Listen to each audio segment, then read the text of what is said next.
மாட்டேங்கிறாரு. அவங்க ஒய்ஃப் வந்து எந்திரிங்க எந்திரிங்கன்னு சொல்லி பேசிக்கிட்டே இருப்பாங்க, கத்திக்கிட்டே இருப்பாங்க. சொன்னானே எந்திரிச்சு உட்காருவாரு. பல்லு வளர்க்கறது கூட அந்த அம்மா தான் பல்லு தேய்ச்சு விடணும். அப்படின்ற மாதிரி அவர் எக்ஸ்பெக்ட் பண்றாரு. அதே மாதிரி சாப்பிடறதுக்கு கூட அப்படி பல்லு வளக்கிட்டாருன்னா ஒரு 5 நிமிஷம் கூட உட்கார மாட்டேங்கிறாரு, போய் படுத்து தூங்கிடுறாரு. அப்ப அவங்க வந்து என்ன நான் போய் பாத்ரூம் போயிட்டு வரதுக்குள்ள பார்த்தா ஆளை காண தூங்குறாரு அப்படின்னு. ஆல்வேஸ் வந்து அவருக்கு அந்த ஸ்லீப்பிங் மோட்ல தான் இருக்காரே தவிர அவரை வயசு தன்னிச்சையா வந்து ஒரு ஆக்டிவேட் பண்ண மாட்டேங்கிறாரு. அது அந்த அம்மா வந்து ரொம்ப ஃபீல் பண்றாங்க. ஏன்னா இப்ப அவங்களுக்கு ஹெல்த் கண்டிஷன் மோசமாகுது. சோ 2 பேர் தான் இருக்காங்க. சன்னெல்லாம் வந்து ஃபாரின்ல இருக்காங்க. அவங்களால வந்து எப்படி அதை வந்து நான் இது சரி பண்றது, இவரை எப்படி நான் சரி பண்றதுன்னு கொஞ்சம் ஃபீல் பண்ணாங்க. சரி நம்ம மெத்தட்ல அவங்களுக்கு ஏதாவது ட்ரீட்மெண்ட் கொடுக்க முடியுமா அப்படிங்கறதுனால உங்ககிட்ட கேக்குறேன். எனக்கு தெரிஞ்ச என்ன வயசு ஆகுது? எவ்வளவு நாளா இது இருக்கு? முத்ரா வந்துட்டு போட்டு டேப் போட்டு விட்டுற சொல்லுங்க கொஞ்சம். அட்லீஸ்ட் ஃபர்ஸ்ட் வேலை அது எனக்கு தெரிஞ்சு டேப் போட்டு விட்டுற வேண்டியது. அதாவது முத்திரை இதெல்லாம் பண்ண மாட்டேங்கிறார் மேடம். இல்லம்மா டேப் போட்டு விட சொல்றேன். டேப் போட்டு விட்டுருங்க. அவர் என்ன சொல்றாரு தெரியுமா, என்னை பார்த்துதான் கடவுள் உன்னை படைச்சிருக்காரு பாத்துக்கா அப்படிங்கிறாரு. இது வேற மாதிரி டைப்மா மைண்ட். அப்ப வேணும்னு சொல்லிட்டு பண்ற மைண்டுப்பா இது. அவங்க பிரச்சனை எல்லாமே பண்ணணும் அப்படின்னு எதிர்பார்க்கறாரு போல இருக்குப்பா. அம்மா சொல்றாங்க நான் இறந்துட்டா என்ன பண்றது, அப்போ உன்னை யாருப்பா பாத்துப்பாங்கன்னா கடவுள் அப்ப அதுக்குன்னு ஒருத்தர் அனுப்புவாரு, நீ ஏன் கவலைப்படுற அப்படிங்கிறாரு. சோ பாயிண்ட் சொல்றத வந்து ஸ்பெசிபிக்கா சொல்றாரு. ஆனா வந்து எதையுமே அவங்க எவ்வளவு திட்டினாலுமே அப்படியேதான் உட்கார்ந்துருப்பாரு. அப்படியே உட்கார்ந்துருக்காரு. என்ன அவருக்கு ஹெல்த் இஷ்யூஸ் பிளட் டெஸ்ட் எல்லாம் பண்ணி பார்த்தாங்களா? ஹெல்த் இஷ்யூஸ் வந்து அவருக்கு இப்பதான் வந்து பைபாஸ் சர்ஜரி பண்ணாங்க ஹார்ட். அது பண்ணதுக்கு அப்புறம் ரொம்ப மோசமாயிட்டாரு. எந்திரிக்கவே மாட்டேங்கிறாரு. சில சம்டைம்ஸ் பாத்ரூம் அவங்க எல்லாமே வந்து அந்த அம்மா தான் பண்ற மாதிரி ஆயிடுச்சு. இப்ப கொஞ்சம் பாத்ரூம்க்கு திட்டி திட்டி போறாங்க. இருந்தாலும் அவங்களுக்கு ஒரு கவலை இருக்கு. அப்ப நான் சரி எனக்கு ஒரு தோணும், ஏன்னா இப்ப நம்ம படிக்கிறோம் இல்லையா, சோ நம்ம ஏதாவது ஒரு டெஸ்ட் மாதிரி பண்ணி அவங்களுக்கு ஏதாவது ஒரு கொஞ்சமாவது அவர் அந்த மாதிரி நார்மலுக்கு வர்றதுக்கு ட்ரை பண்ணலாமா அப்படின்னு உங்ககிட்ட ஒரு ஐடியா கேட்கிறேன். நீங்க யோசிச்சு கூட சொல்லுங்க. யாருக்கு என்ன தோணுது சொல்லுங்கப்பா. எனக்கு என்ன ஒரு தோணுது. ஹார்ட் சர்ஜரி பண்ணவங்க ஹார்ட் கை வச்சுட்டா அது ஃபயர் எலமெண்ட்ல டச் பண்ற மாதிரி இது என் மாஸ்டர் சொல்லியிருக்கிறது. அவங்கள வந்து நீங்க பழைய ஸ்டேஜுக்கு கொண்டு வர்றது ரொம்ப கஷ்டம். இன்னொன்னு வந்து அவங்க நம்ம என்ன கரெக்ஷன் பண்ணாலும் அவங்க வந்து அவங்களை அட்டாக் பண்ற மாதிரி தான் அதை பார்ப்பாங்க. ஓகேங்களா?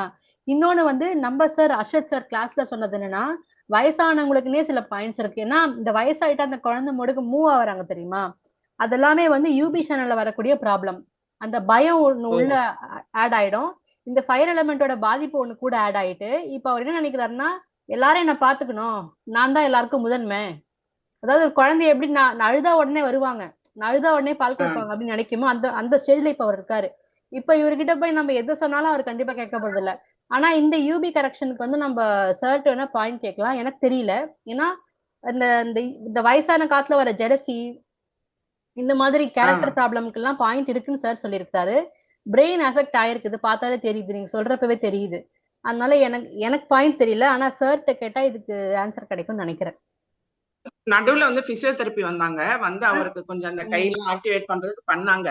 பண்ணி அவர் வந்து 4 o'clock அவர் அப்படியே கிளம்புறாருன்னா போதும். ஏன்னா அவங்க ஒய்ஃப் என்ன சொல்லியிருப்பாங்க, நீ இப்ப தூங்கக்கூடாது, 4 மணி ஆகட்டும், அவர் தெரபி வந்து போகட்டும் அப்படின்னு. அவர் அந்த படிக்கட்டு கூட இறங்கிருக்க மாட்டாரு. இவங்க போய் கேட் எல்லாம் திறந்து அங்க டாக் எல்லாம் கட்டி விட்டதை அவுத்து விட்டு வந்து பாப்பாங்க, படுத்து தூங்கிடுவாரு. இப்ப எந்திரிச்சு மூடுறாரா, கண்ணு மூடி படுத்துருக்காரு, நிச்சயமாக தூங்குறாரா? கண்ணை மூடி படுத்து, அதான் தூக்கம், ஆல்வேஸ் தூக்கம் தான். படுத்து படுத்து தூங்கிட்டே சோர்வா இருக்கு, அந்த எனர்ஜி போயிடுச்சு. அதுதான் ஸ்பிரிட் ஆஃப் ஹார்ட்னு சொல்லிட்டு. ஆக்சுவலி பின்னாடி நம்ம யூபி இருக்கு இல்லையா, அதாவது ஸ்பைன் இருங்க, இப்போ ஸ்பைன் இருக்கு இல்லையா, ஸ்பைனுக்கு 2 சைட்ல ஒரு மார்க் பண்ணி இப்ப பாயிண்ட் போட்டிருக்கேன் இல்லையா. ஹார்ட்டுக்கு ஒரு ஆர்கனுக்கு பெரிஃபரல் அந்த நர்வ்ஸ் வந்து போகுது. அதுல இன்னும் ரெண்டு இப்படி விரல் வச்சா அதுக்கு சைட்ல வரும் இன்னும் 2 பாயிண்ட். அது அவங்க வைஃப் தான் ஸ்டிமுலேட் பண்ணி விடணும், நம்ம எல்லாம் ஸ்டிமுலேட் பண்ணி விடக்கூடாது. நம்ம ஸ்டிமுலேட் பண்ணா அந்த எஃபெக்ட் வந்து நம்மளுக்கு அடிக்கும்.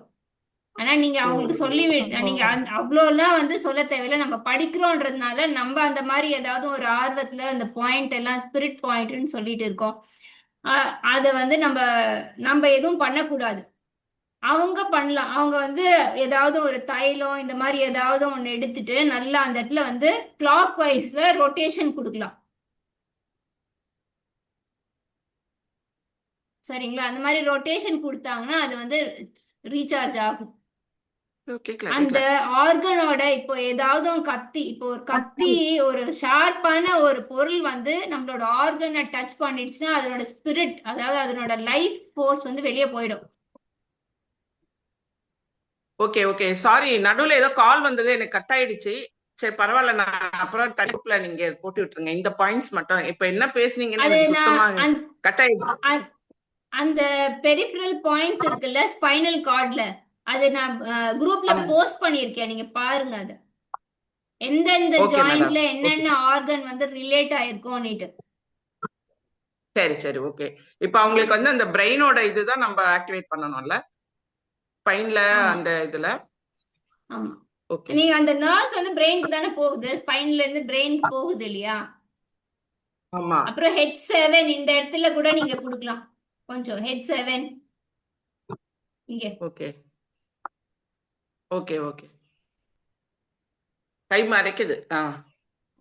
இங்க ஓகே இங்க மேடம். இங்க சுண்டு விரலுக்கு ஓகே கீழே. Okay okay okay okay madam. Okay. சரி சரி, ஓகே, பாப்போம். தேங்க்ஸ். ஏதாவது ஜஸ்ட் ஒரு ஐடியா கேட்கலான்ட்டு. ஏன்னா நமக்கு ஒரு அது வந்து ஒரு எப்படி சொல்றதுன்னா, நம்ம இப்ப படிக்க அப்புறம் இந்த ஆரம்பிச்சதுக்கு யாங் பிரெயின் இருக்குல்ல, இந்த லெஃப்ட் ஹேண்ட்ல நெகக்கண் இருக்கு இல்லையா? ஆமா. இங்க இந்த நகை கண்ணுக்கு கீழே நல்ல ஒரு பெரிய போட்டு சைஸ்ல நிறைய வெந்தயம் போட்டு ஃபுல்லா இது கவர் ஆகுற மாதிரி அப்படியே ஸ்ட்ரிப் ஓகே பண்ணிடலாம். நம்மளுக்கு பாயிண்ட்ஸ் எல்லாம் எழுத தேவையில்லை, என்ன சொல்ல தேவையில்லை. மொத்தமா நம்ம போட்டோம்னா அது வந்து சீட்ஸ் தானே. அது மேத்தி சீட்ஸ் வந்து கொஞ்சம்